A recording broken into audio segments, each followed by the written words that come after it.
Welcome, everyone, Good to morning. this Circle of Life Coalition monthly presentation for May, Cinco de Mayo. Such a beautiful day. Unlike yesterday when it was raining like crazy. Did not like that. Every month, the Circle of Life Coalition has sponsorships. This month's sponsor is Kuhn Funeral Home. Kuhn has been in our community for a number of years, providing wonderful services of pre-planning as well as planning during a crisis. They do it with dignity and with grace. And we hope that you certainly can visit their website. And also I will put some information in our chat for the Zoom members. A little bit of housekeeping today for my own. I'm going a little bit backwards. Please keep yourself muted. If you do not wish to have your face on video, this is being recorded. You can turn your video off. The Circle of Life Coalition mission is to provide education to the community related to everything surrounding end-of-life care, as well as planning. We like to provide a safe space where everyone can speak, have themselves heard, have their questions answered with dignity and with grace and with no judgments. So that is really part of what our Circle of Life mission is.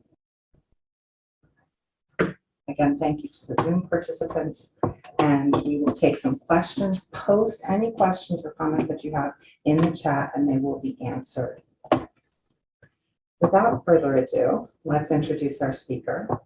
Sister Patrice Klausing is a Bernardine Franciscan sister and has been a spiritual director for 40 years and a licensed professional counselor since 2006. She also has ministered as part of the retreat team at the former Villa Maria Retreat Center in Stamford, Connecticut.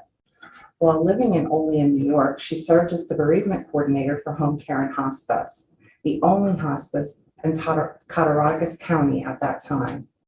Today, she has a small private practice and office in Reading, PA, where she sees adult clients for either spiritual direction or counseling.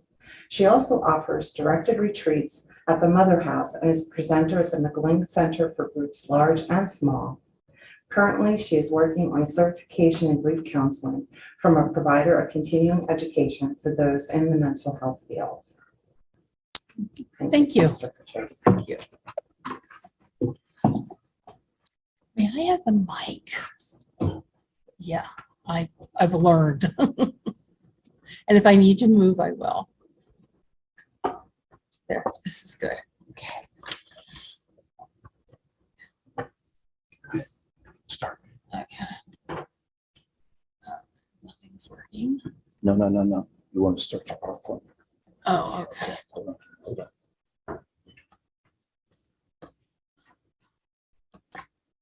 Here we go.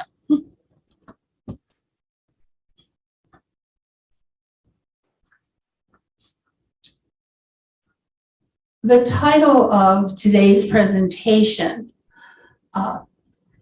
became very personal to me once again within the past 2 years.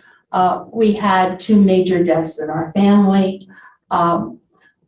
One was a woman who has literally been a part of my family since my youngest sister was in high school.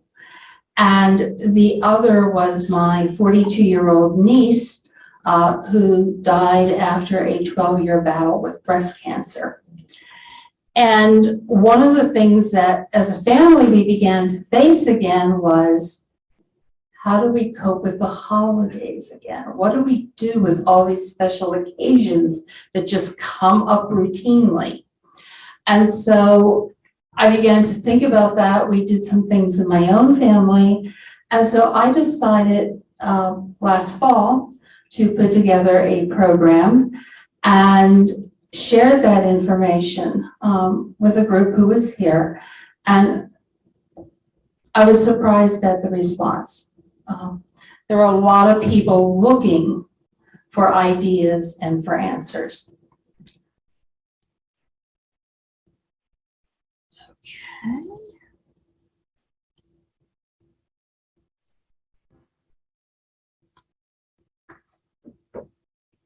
Mr. Sean, it's not working.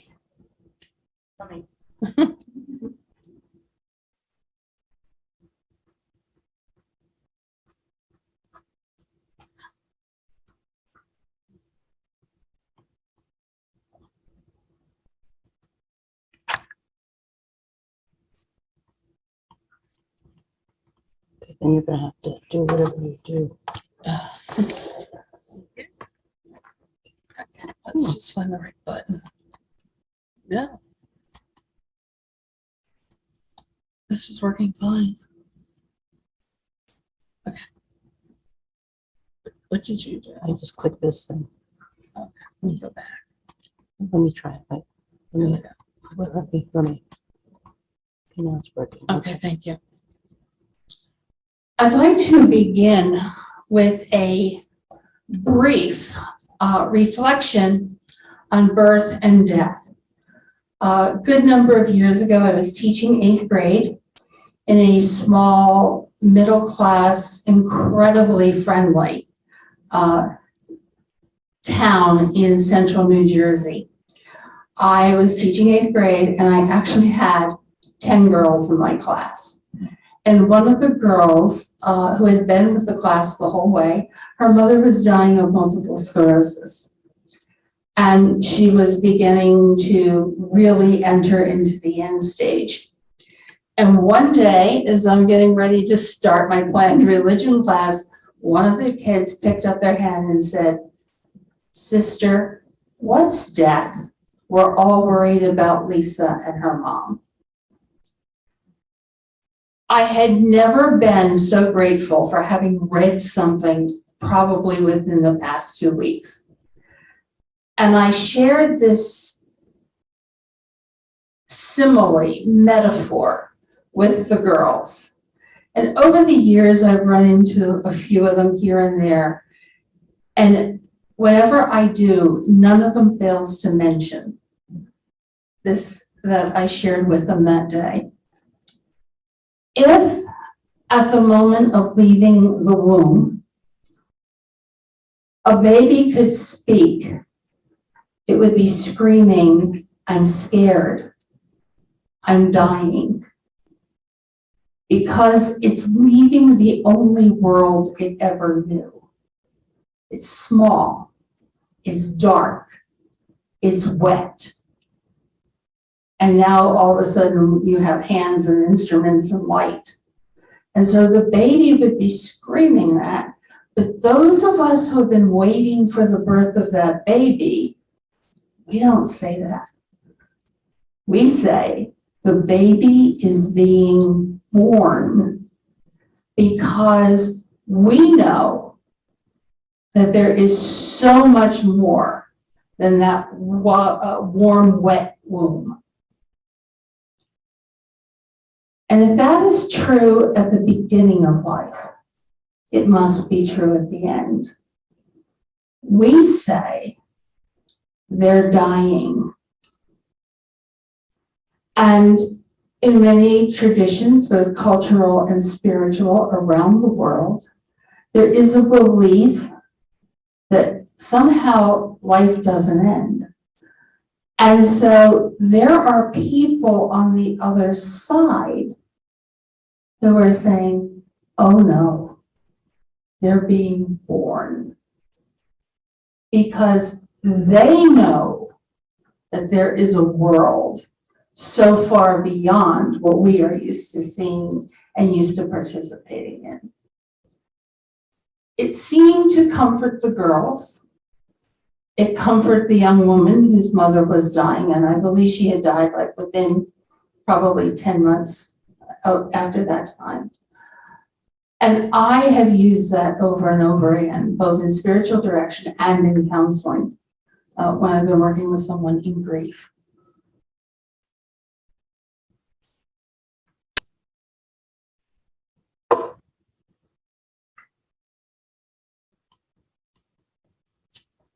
There are some key words that when we're looking at, I call it the experience of loss. Naturally, when we think grief, we think about the death of a human person.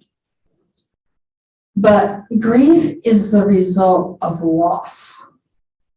And there are many kinds of loss. And if we go back over the last couple of years of pandemic, people were losing businesses. They lost their homes. People lost careers. Some people lost their dreams or had to have them deferred. When someone is divorced or getting divorced, very often it's not just the fact of the divorce, it's the loss of the dream that fuels the pain and the anger and all the other deep emotions. So grief is a response to loss, death being the primary loss. It is universal. There is no one who escapes this. And that's the next word. It's inescapable. We can bat our heads against the wall, and it doesn't stop loss. It is impartial. It comes on its own terms when it wants to. And it doesn't pay attention to things like socioeconomic status. It simply is. It is pervasive. When we have suffered a substantial loss, it does not just affect one part of our being. It touches everything. And it causes changes in that. And finally, something people do not realize. Grief is cumulative. And again, grief is a response to loss. So the more losses we experience, and then the deeper those losses, the more difficulty we have coping with the grief.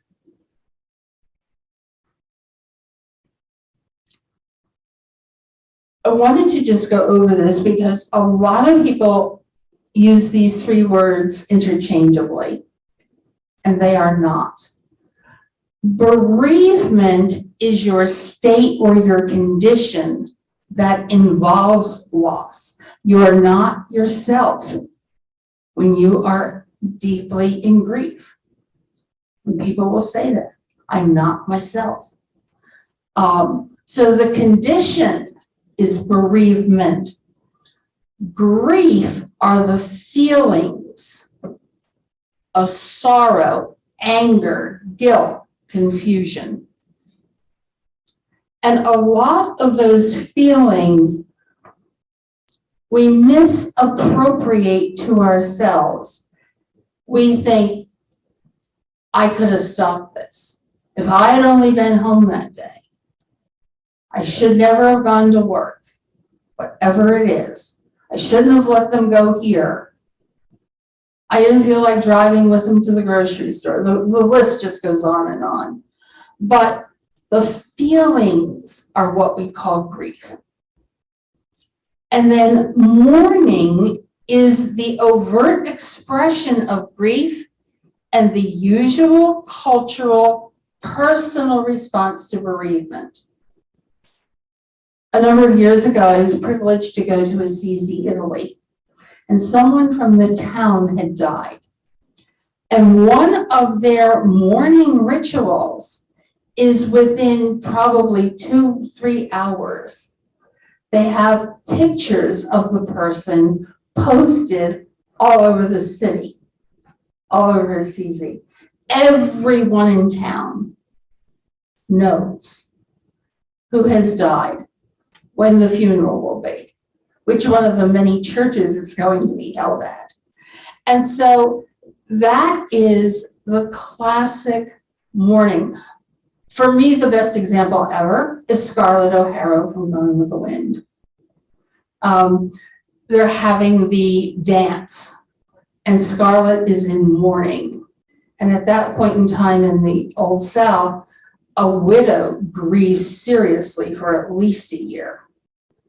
And she loves to dance, and Rhett Butler invites her to lead the reel, and the women are horrified because it's breaking the mourning traditions of the culture.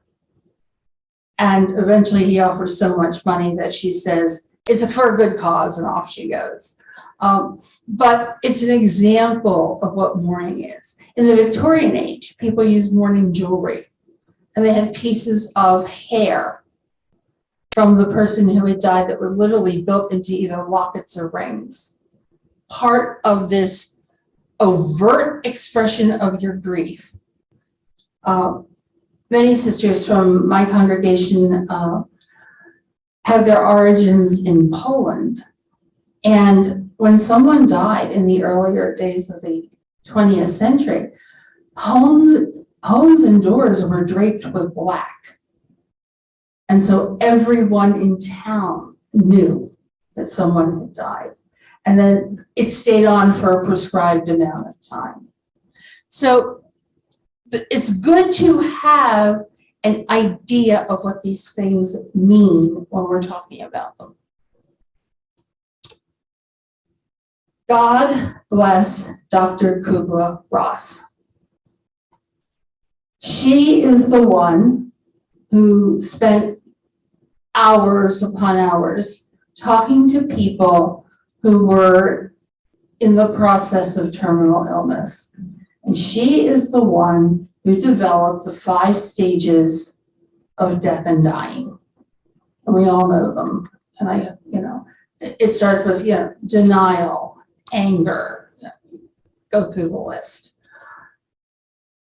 And her model has been attached to everything. It's called the model for forgiveness, the model for grief. And the thing is, it's not. Dr. Kubra Ross's model is not an appropriate model for grief because most people who are grieving do not go through the steps, not even necessarily all of them. The new word that we use, which is sponsored and written about in all of the literature, is tear. When someone is in that period of mourning, there are psychological tasks to be accomplished. And the first is to accept the reality of the loss. This does not take place with the snap of a finger. I remember my mother telling me after my dad died that it would be a long time. And she would see something in a store and say, oh, I can't wait to go home and tell. And realize, of course, that my dad wasn't there to tell. So it's that acceptance that comes over and over. Typically, as time progresses, that ability to accept the reality of the loss happens. But it doesn't happen in a whole piece. You can do really well, and then something can happen, and boom, you're right back. So don't let anyone tell you, snap out of it, get over it. It's been a year. Your timeline is your timeline. E is the experience the pain of the grief. When we first encounter grief, we go into numbness usually, but we have to let ourselves feel the pain. Because the person who has died, what we have lost, is worth it. It is an honor and a tribute to them that we care enough to hurt. Even for those of us who may not, I'll use these words, not pejoratively, but maybe who are not emotional as a rule. When it comes to grief, all bets are off. We need to adjust to the new environment or reality. You're living in a house without the person there. Nobody's home to make dinner. There's nobody to go out with or to watch the ball game with that you used to do all the time. So it's adjusting to that reality. It's learning who you are and what you can do. And finally, the healing is happening when you can begin to reinvest energy in life. You have a new relationship, and that doesn't necessarily mean a romantic one. It can be a friend.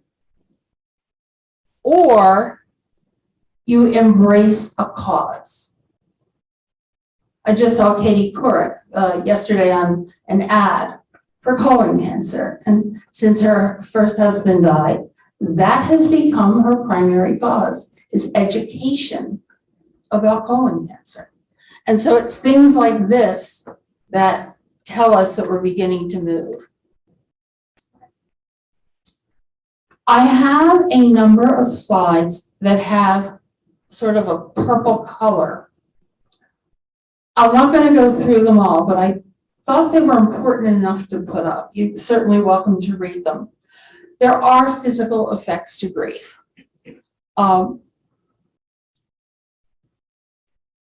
They look very much like depression. They're the same symptoms as depression in many cases. And they are actually born of depression. But it's a situational depression. If you already have a propensity to depression, it will make it worse. But overall, you're going to go through sort of that dark, I call it the wet grape blanket feeling.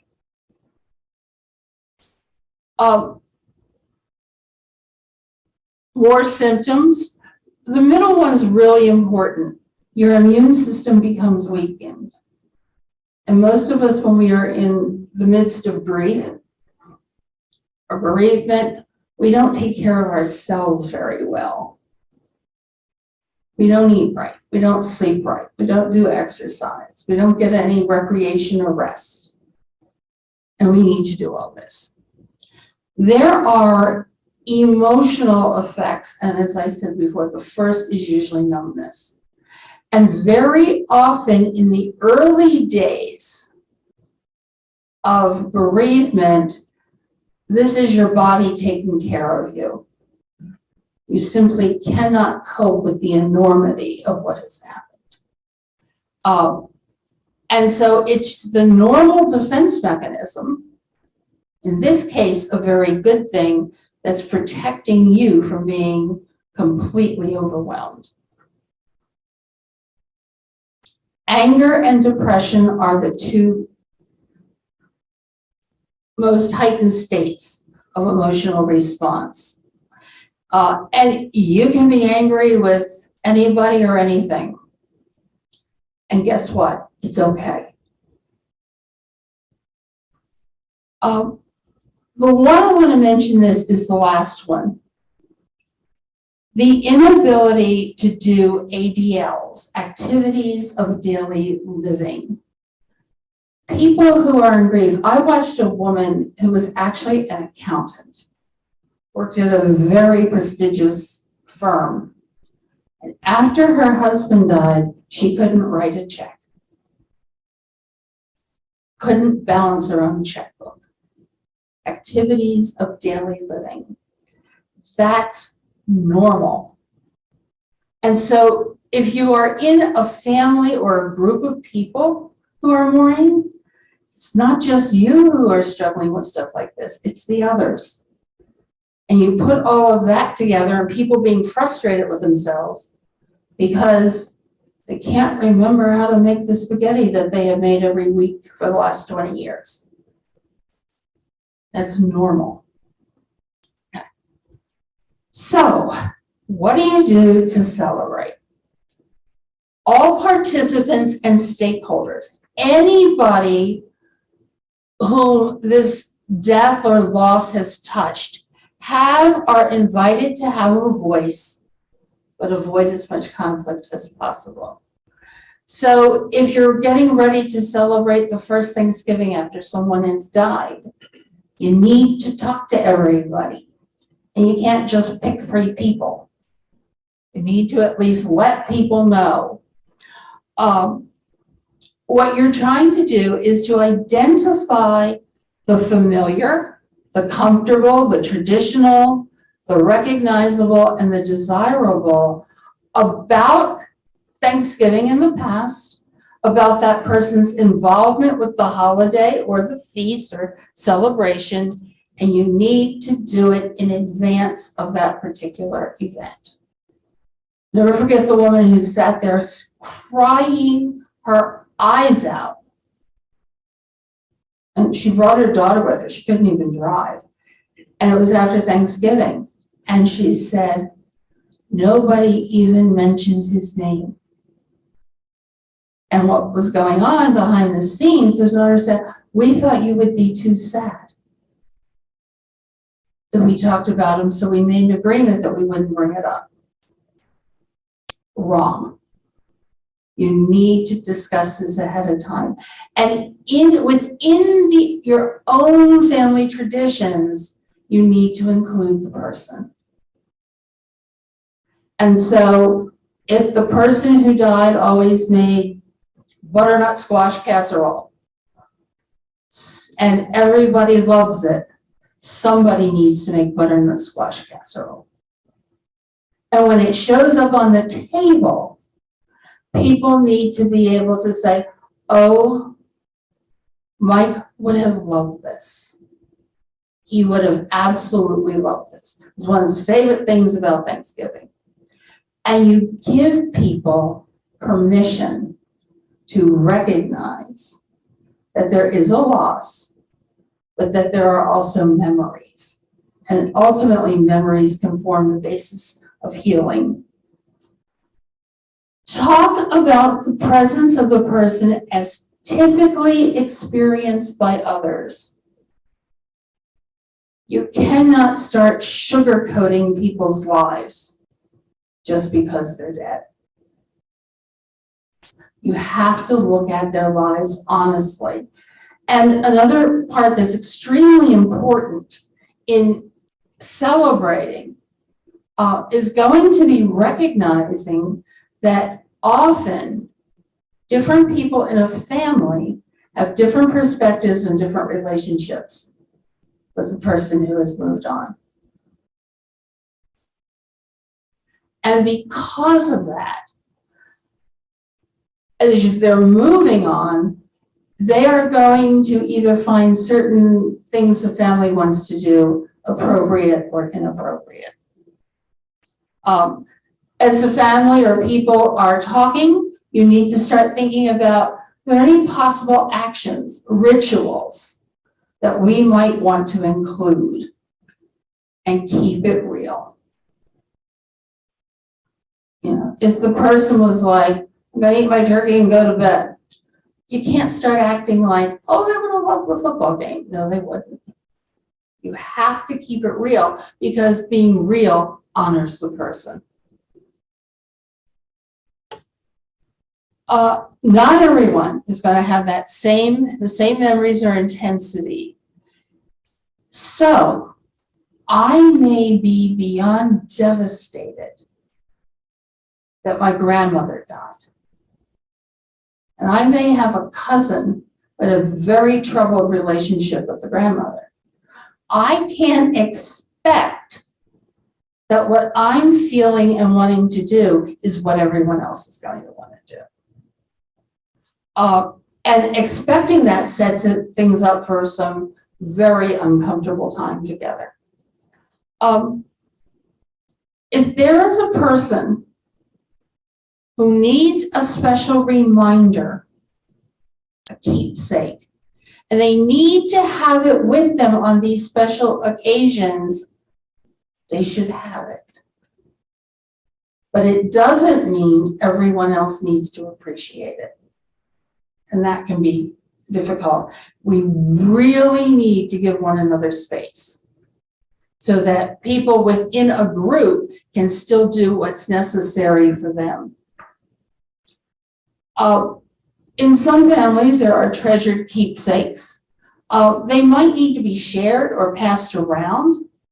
And then at each celebration or family gathering, it might be brought back and put up, and everyone can look at it. The next person takes it home. There are things like that. The one thing I would say is be creative. Be creative. There are people, especially in this part of Pennsylvania, who do things like make quilts or pillows out of the shirts that someone owned. And then it's a reminder for everyone. It's something comforting usually. Don't tiptoe around speaking. But also don't make the person who is not there the sole center of attention and focus. The living need to be celebrated. And so if someone has good news, everyone needs to hear that, especially if there are children present. They need to be acknowledged, listened to, what's going on, what's happening, because it's part of that reinvesting in life.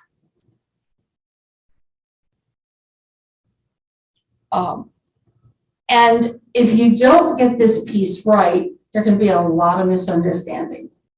And there can be judgmental attitudes. They don't care about anybody.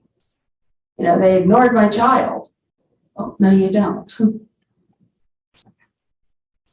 Keepsakes. Use sensitivity and care in choosing them.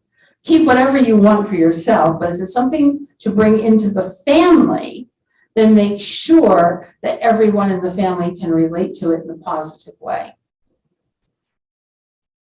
Decide what will be kept and what needs letting go. If you want to begin to move through special events in a year, you need, I'm going to say this, maybe perhaps the person most involved in the loss needs to be the one to make the decision about when do we clean out the closet? When do we let go of the clothes? And there's no timeline for that. People in the family can say, I'll help, but you should not be forcing someone to do that. Also, deciding what's going to be kept and what needs to be let go is a major decision. My dad was in the Navy. He was known, I think through the Navy, for his eggnog. Homemade eggnog. He was from Louisville, made with bourbon and rum. And every Christmas Eve, my dad did a batch of eggnog, shared it with usually our neighbors.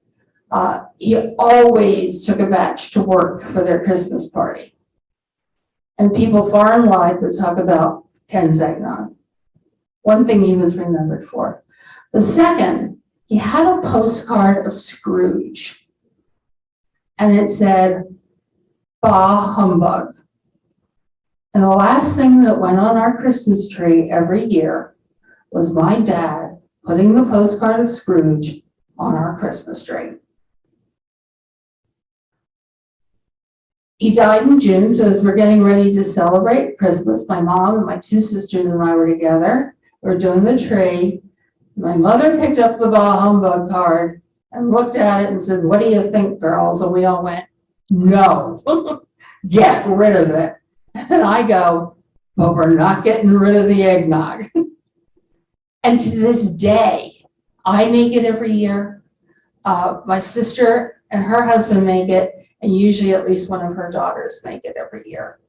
it has become a major link to my dad, to the way he just enjoyed being able to offer that to people. It has been a very healthy thing for my family. The Bah Humbug served no purpose without him. So it's one thing that you would do. The other thing, you plan for future events as they arise. One of the things that can happen when you're trying to celebrate major feasts, major holidays, is people can start living in the future. The daughter who might be engaged saying, my mom won't be at my wedding. She won't be able to help me pick my gown. My dad won't be walking me down the aisle. My brother won't be with me. And so as you start moving into these events, these kinds of things have to be looked at. And then the person, again, most involved, needs to be able to tell others, this is what I want. I would like to have this. I'd like a picture of mom and dad sitting next to the wedding cake with my bride's parents on the same table. Whatever it is, you find ways to include in a healthy manner. And it truly helps the healing process. Some events are annual, the birthdays, the anniversary days, the holidays. And the one thing I think I most want to say in closing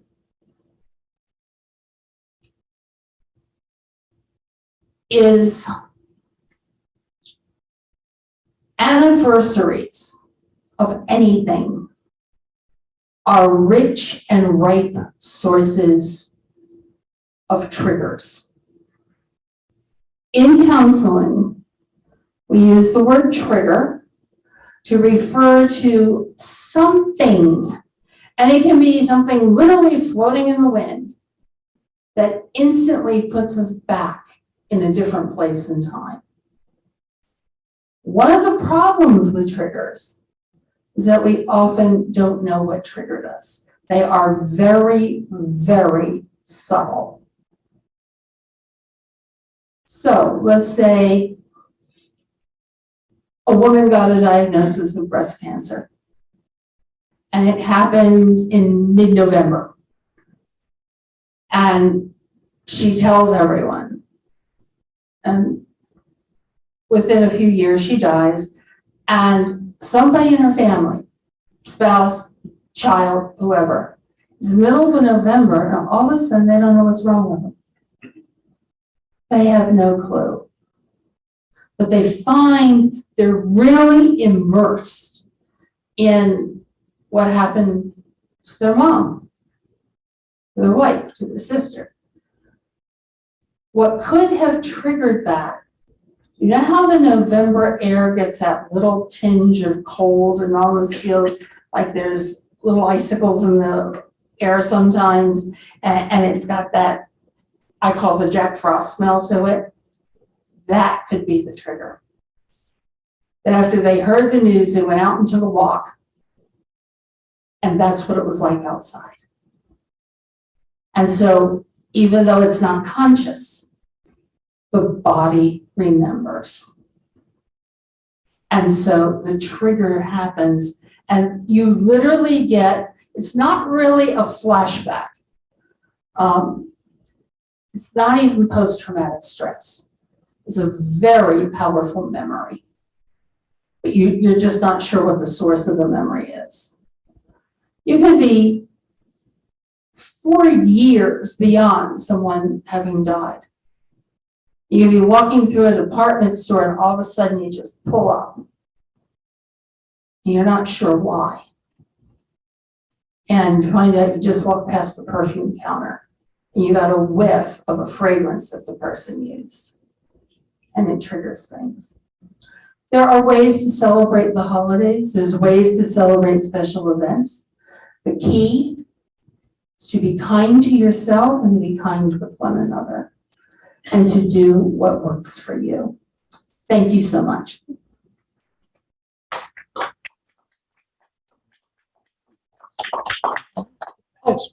Yes.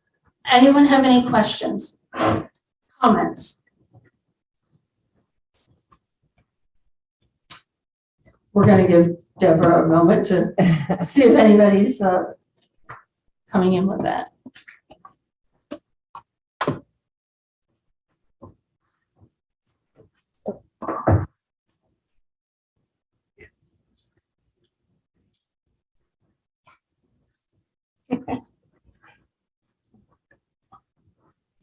Any thoughts or comments from our audience, definitely very welcomed. We talk a lot about pre-planning here in our organization. I came to mind as I was listening, that could be part of your pre-planning, to ask your children or your loved ones to celebrate a certain thing during anniversary or so forth. That could be very, very healthy. Most definitely. That's hard to take the emotion out of. Yeah. You know, be kind to yourselves and each other. Sometimes it's easier to lash out. But anybody, thoughts in the audience or experiences that you've had related to anniversaries and celebrating? And we talk a lot about, I do, that first year of celebrations, but second year. It dawned. Thank you. It came to, actually yesterday, my daughter said, are we gonna have banana pancakes tomorrow? And today is the anniversary, the second anniversary of my mother's death. I was like, shoot, poof, hit me upside the head kind of thing. So we'll have banana pancakes, no tang anymore. But yeah, to be kind to each other and recognize it. Things can hit you out of the blue, and you kind of forget, and you're mad at yourself for forgetting. So definitely be kind to each other. Can I follow up with that? Absolutely. There have been a number of real experts in the field of grief who say that actually the second year is harder than the first. I'm starting to believe them. Yes, because in some ways you're almost sleepwalking through a lot of the first year, but by the second year, all the reality has come crashing down. That's exactly what happened to me. The second year was the toughest, Mm-hmm. and it was one that, to your point, I felt like I was in shock. And being in shock for that first year, it wasn't even affecting me. I just was going through the motions. Yes. And when year two came, I'm contemplating it being better, but yet it turned the other way. Yes. And it became much worse because of, it just set in that, wow, this really happened to me, and they're not coming back. Yes. And with that often comes a lot of self-doubt and all those kinds of things, you know, I'm getting worse. I'm not getting better. What's wrong with me? It's been 2 years. It takes the time it takes. We'll mention one quick thing. Adult complicated grief does occur. And that simply means that the norm, and when I say normal, it's a huge range here. It's not narrow. But either the time of active bereavement and grief are extended into a time frame that is considered not healthy. Doesn't mean the person's crazy or anything like that. It means they need some help. And truthfully, very often they need some medication.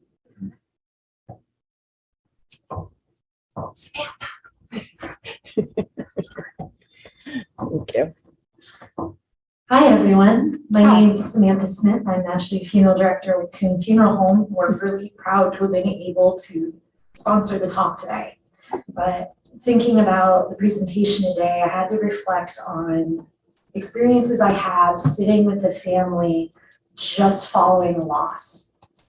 I cannot count the number of occasions that I've needed to directly give a family permission to openly express their grief. Our society is so dismissive and judgmental and really smothers expressions of public grief. We're not comfortable with it. And so people apologize for crying when they're sitting across the room from me. It's literally the worst day of their lives, and they are apologizing to me for feeling emotion. Yes. And I never thought going into my field that I would have to give people permission to grieve. Yeah. But it's just one of the first things we do when we're sitting with the family. Yes. And that is not a universal experience, but it is very first world and very United States approach to things. Ellen wants to share her own experience. Let me see if I can turn you on, Ellen. I think I'm on. Do you hear me? Yes. Okay. Go ahead. Hi. Thank you so much for being a speaker today. I got a lot out of it. Thank you so much. Yeah, I went through a lot of, I could connect with a lot of different things you said about my own experiences with my parents. My mom, she was diagnosed in 2007 with esophageal cancer that metastasized to her lungs. And I was always the caretaker in my family. So my grief was even more intense, or it felt that way, than my sisters. So when you were saying people grieve different ways, you know, and I think I got into a really big depression over it. You know, if I think back on it, and anger too, towards my two siblings, because I wanted them to grieve like I was grieving. And you know what, it doesn't happen that way, you know. And, you know, they were grieving, and I see that now to what they could too. Same with my father, who was on hospice in 2017. And, you know, in a lot of ways, I think you always kind of just, you do still grieve. I mean, I still miss my parents deeply, you know, their physical presence, but I've learned to feel their spiritual presence with me now, which when I was grieving intensely, I couldn't do that. And so it's changed for me so much that way. I try to celebrate now, like my mom's birthday, Mother's Day, I still go up to her gravesite and I still put flowers on her grave, and her special flowers that she liked, you know, and I know that my sisters don't have to do the same thing I'm doing. I can do what I want to do for myself and for my connection with my parents in the way that I want to do it. So, you know, it's been a learning experience and a growth experience for me, spiritually, you know, definitely spiritually. But I just wanted to share my experience with that. And thank you so much again for speaking today. You said something that reminded me of something. Sometimes one of the great things to do, especially if your grief seems a little out of sync with other people's, birthdays, anniversaries, go to a card store and pick out the card that you would have liked to have sent them. You don't have to buy it, but you may. But go ahead and say, oh, this is the card I would want to give mom or dad or whoever. I'm going to say one last thing, and then unless I'm asked a question, I won't. Children grieve differently. If you know a small child, let's say about under the age of 9, and someone significant in their life has died, the best thing you can do is bring them a bag of blocks or Legos, but not the ones that are pre-done, something they can make themselves. They can sit for hours in their room and they are literally reconstructing their world. It is a classic form of play therapy that children adopt for themselves. And you can't be mad at the 12-year-old who's outside shooting basketball with their friends. That's how they process the grief. That age, they're supposed to be with peers. And it's just that repetitive action that helps them to come to some kind of grips. So you just need to be aware of that. Children are not mini adults who grieve like little adults. They have their own way of doing that.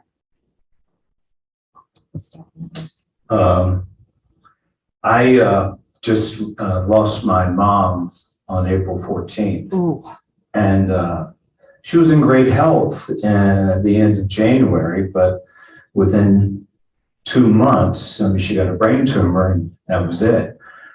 And they couldn't operate because she was 90 and they felt that it would be too aggressive and she wouldn't make it. And she didn't make it anyway. But right now I can't even think of celebrations or I can't think of any of it. All I come to is a constant uneasiness that permeates throughout the evening and the morning, and I'm getting through the process. I know, thank God for the Circle of Life Coalition and all I've learned. But it's still, as much as you've learned, it's still there. It's still there. Yeah. And you have Mother's Day. Yeah. Oh my God, I didn't think of that. Oh, Yeah. geez. You need to be, those are the things I did that on purpose because you need to start preparing. Maybe you're the one who goes to the card store. Yeah. You know? But whatever you do, and first of all, so sorry to hear that. That's sudden deaths, unexpected deaths. Now, if someone's 90, you're not necessarily unexpected, but when they've been in great health 2 months before, it's unexpected. So anything like that, it makes it harder. It really does. And you may want to go and just be by yourself all day. Whatever it is, you need to think about what is it you want to do that is best for you. And each person needs to do that. Some people may want to be together, some may wish to be alone. That's no judgment. It's simply, this is how people are coping. You're welcome. Right. Thank you. And speaking of the Circle of Life Coalition and things that we've learned, there are grief resources on our website, circleoflifecoalition.org. Doesn't have to be group, doesn't have to be one-on-one, and it can just be reading. It's whatever you need to help process your grief at the time. Meeting people where they're at, meeting yourself where you're at is hard to remember, but very important to try and honor. So certainly go to our website for some of our grief share information, our Set Spirits newsletter, and the other grief resources that we have. It's very important as we try and move forward and celebrations. Thank you so much. Thank you. Really appreciate I've appreciated everyone who's here. And I'm grateful that you allowed me into this pain. But I find it's universal. And even as I speak, I find some self-healing takes place too. Thank you again. And thank you again to our sponsors, Kuhn Funeral Home. 3 generations of family have been learning also how to help you deal with planning and green burials and whatever questions you may have. Even after the services are over, you can get little tidbits and reminders from Kuhn via email and so forth that'll help you. So we're very happy for their sponsorship today. Your sponsorship provides us to do these Zoom presentations, pays insurance, a little bit of breakfast here, certainly come in person. It's really good to do that, but that's what your sponsorship is. And normally the person who is sponsoring is up here speaking a little bit about their services, so you get a little time to do that too. And if you come in person, such as today, at the back of the room, we have a little history of Circle of Life Coalition through some of the newspaper articles that have happened throughout time. So you can come and see that here also. Next month, we will have a presentation related to positive approaches and tips and tricks in dealing with someone with dementia and how to keep things rolling when it's a hard day or an easy day. So that'll be definitely very interesting on June 2nd at 8:15 via Zoom and live. Please come out live. I'd like to see your faces here. And if anyone would like to volunteer for the Circle of Life Coalition, it doesn't have to be a big role. It could be an early bird greeting people at the door here, or putting out signs, or just giving us some great ideas for future presentations. So consider volunteering. You can do that through the website also at circleoflifecoalition.org. Thank you for attending today. thank you.